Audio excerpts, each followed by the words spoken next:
Hi guys, welcome to my channel. So this is the traditional version of the dreamboat. I've been working on trying to be inspired, and that's been really hard recently for me, being in school, because school has taken a lot of desire to draw out of me. So I am in art school, and a lot of the professors are really critical of my ideas, and that's what's been hard. And so I feel like I cannot draw from imagination because it's just not going to be good enough. So this summer I've been trying to help myself feel that desire to draw. And so what I decided to do was revisit this piece.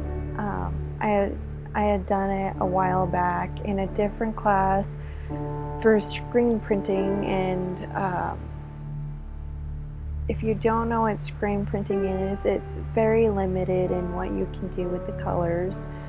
So what I wanted to do is try out different colors and different combinations to make my idea come more to life than it was before. So that's why I decided to do this. And I apologize for the jumpiness in the beginning. I am still learning how to edit, and yeah, I hope that this angle is a lot better for you guys. I just got a new camera and I'm really excited about using it. But yeah, I've just been struggling with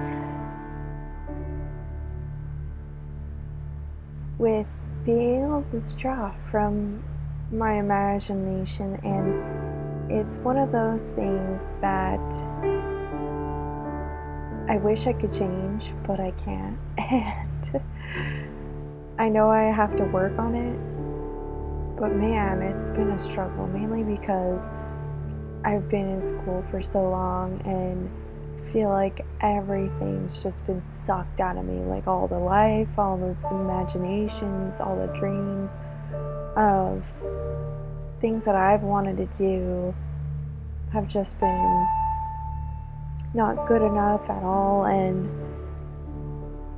I think the worst part of it has been that I feel like I can't draw without references. Now, I'm not trying to knock references at all whatsoever. I think they are an amazing tool, especially if you want to get lighting exactly right, or a figure exactly right. It's just when I am constantly being told, well, you can't draw if you don't have a perfect reference, or you really suck and you need to use a reference, it doesn't help me come up with new ideas. It just really just makes it take a toll on me, versus like mentally, and like, yeah, it's just one of those things where mentally I just can't get through that barrier, because at that point, when someone's just telling you like, oh, that's a terrible idea, you should have used a reference, it's like, okay, are all of my ideas terrible? Do I,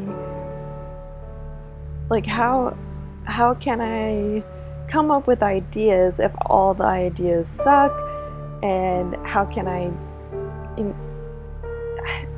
it's just this constant battle of knowing where the line is between reference and imagination. And I feel like with art, we should have more imagination and more creativity than references. References are to be used as a tool, not as the forefront. And I think right now what I'm struggling with is my very traditional classical teachers. They're trying to teach me classical painting when I'm not a classical painter. I am a very much illustrative painter, and it's just it's just one of those things, and that's what I've been struggling with. Let me know if any of you struggle with that as well. It's just, I would like to know whether or not I'm alone in this.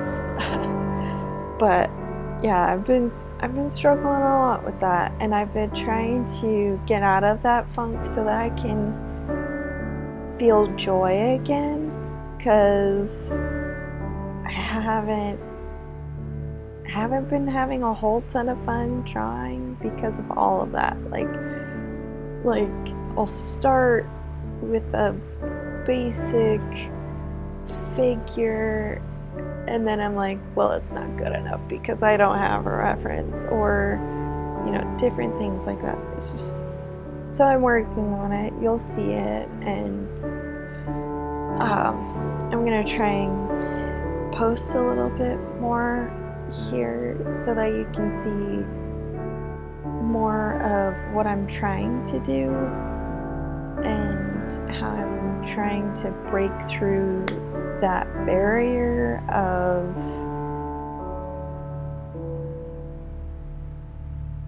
drawing and being inspired and motivated and wanting to do more. I'm sure you guys have seen that I've wanted to do more because I am posting more here. I'm going to try and keep this up throughout the semester. If I end up disappearing, I apologize. It is most likely because I get busy. It has nothing to do with anything but that. Yeah, because I am double majoring, so there's a lot of left and right and up and down, and a lot of things that I do have to do to keep academics up, because that's really important to me right now.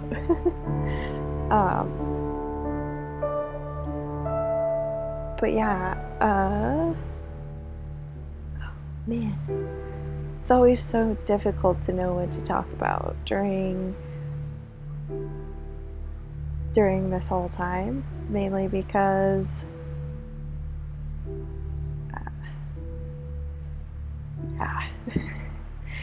there's just, you don't realize how much talking fills in this space. Yeah, so I guess I want to talk about the traditional version a little bit more, and how it's different than the digital. So in the digital, I can make a perfect circle compared to this one. I'm pretty sure it's not perfect, but hey, I think that's great, mainly because I think the greatest things are imperfect. But that's me personally. So with this one, I felt more comfortable doing bolder colors, bolder shading, because I know how to work the medium more than I know how to work a traditional. I'm still working on that. So that's why the digital is very soft and very very different from this one. This one has a lot of texture in it, and I love that. The texture in it is amazing. How I got the texture was from a wet on wet technique, and that's how I made more of a wispy sky and more of like fluffy clouds, and it makes me really, really happy because I really like pink fluffy clouds. Looking at it now, I could have toned down both the blue and the pink, but I noticed with a lot of my art I go either too soft or too bold, and I'm still working on trying to find that middle.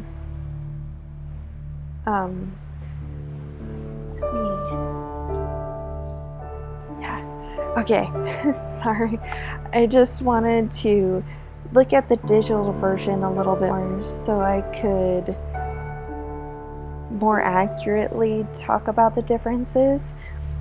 So with the digital version, I went really soft with the colors, and I feel like there is texture in both the clouds and the sky, but I feel like I could have pushed the colors of either the clouds or the sky a little bit more, and the opposite with the traditional, where I could have toned down one of the colors. I tried to do that with the sky so that the clouds stood out more, so that they looked more in front of the sky and like they were engulfing the boat. The boats are entirely different colors, and I think it was because I was scared of the traditional medium, whereas with the watercolor, I knew exactly how to work the medium. I knew what the colors were going to look like, and I could easily lay it down and build upon it, whereas with traditional, I haven't learned that yet. I know how to take it out, but I haven't learned how to slowly build upon it. And it is very dark in the digital, sorry. And then my most favorite part of traditional painting is being able to add these details like the gold. So it does shimmer. Unfortunately, if I ever tried to make it into a sticker, I would have to foil it. But I think there is a charm to traditional, mainly because it's a one of a kind. I could never replicate the golds with prints unless I gold foiled and did specialty prints with that color. But that shine, it's gorgeous. The traditional, the stars are very perfect. Not the traditional, the digital. I am so sorry. My brain is gone. It's only for me, it's the second day of school is Tuesday. You'll be seeing this on Wednesday, so my mind will be entirely gone by that point. But with the digital, I was able to get all of the lines exactly perfect for the digital, and with the traditional, the stars aren't perfect. And again, to me, that just adds even more charm to the piece, and I just love it. It's just so cute. And I still ended up making this piece into some stickers.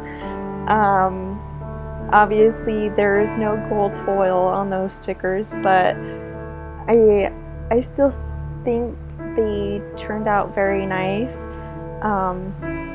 With the digital, I will be attempting to film the sticker making process for you guys so that you can see that and experience what it's kind of like, because I will say I'm still learning about how to make the stickers. It's just one of those things that you slowly learn as you go along. So I will be filming that process sometime soon, so you can hopefully get it by next Wednesday. We'll see. Yeah. There's been a lot of things that have happened, so I haven't quite gotten there yet, but I will. Yeah, so here in this video, it shows me going over the pink again, and that was to just kind of tone down the shadows because I felt like they were too hard. So I added a little bit more pink to it, and I think that brought them forward a little bit more. And then here's another one of my favorite parts of this piece is I was able to use some of my drawing inks, sorry. When I record, I hear an echo of myself and it's very distracting. But yeah, I got to use my drawing inks, and so that's why I have a quill, because I don't have a whole ton of calligraphy pens at this time. Most of mine are still in storage, but I thought it was a perfect detail to just add to only the boat, because I felt like the boat was kind of fading into the background, so I wanted a little bit more color and just a line to be able to separate the boat from the sky. And here I'm just fixing up the stars a little bit because I could see some of the paper coming through the back, and I was like, I want these stars to be shiny. I don't want them to have any white in the back. And then you'll see me use the quill again because I wanted the lines of the stars hanging to be really imperfect. And they ended up super imperfect, so, but I think they're charming nonetheless. And yeah, it's just, this was just a really fun project for me to do and kind of get me back into painting and getting used to that and working on a deadline and kind of getting excited about art again, because I almost lost my desire to do any art at all whatsoever.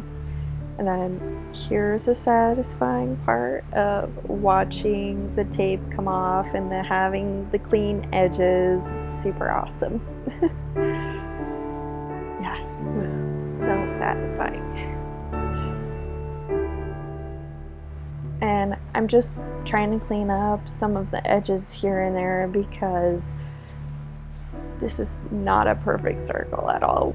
By any means, it is not. And so I was trying to fix that up a little bit here and there. Yeah.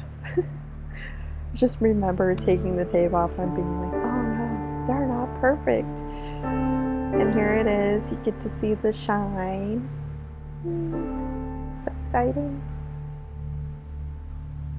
Well, guys, please subscribe and like this video, and comment below. Bye!